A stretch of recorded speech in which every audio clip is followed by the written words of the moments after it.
मेरे अंदर कहीं एक ऐसा खला है जो बढ़ता नहीं। माँ की मोहब्बत के बगैर जिंदगी मुमकिन नहीं। क्या छुपाया गया है तुमसे? मैं फराद के साथ तुम्हारी शादी पर राजी नहीं। तुम मुझसे क्यों भाग रही हो?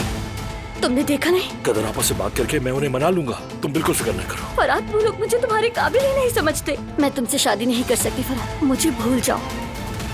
उधर तो वही करता है जो बारान कहता है। जब तक वो आगा है उस वक्त तक तुम खादिम रहोगे। दिमाग इस्तेमाल करो। फराद का राबे, मेरा ख्याल है तुमने मेरी ऑफर के बारे में सोचा होगा। ठीक है, कर लेते हैं बात। मुझे इस बात की खुशी है कि हमारी पार्टनरशिप अच्छी चल रही है, क्योंकि कामयाबी के लिए स्टेबिलिटी जरूरी है। मुझे बाप की तरह पाला, लेकिन आप मुझे अंधेरे में क्यों रख रहे हैं? बताए ना, मेरी जिंदगी का सवाल है। नहीं बता सकता। मिल गया ना जवाब तुम्हें। अब जाओ और दोबारा कभी मत आना। मैं ये सब नहीं करती थी। क्यों नहीं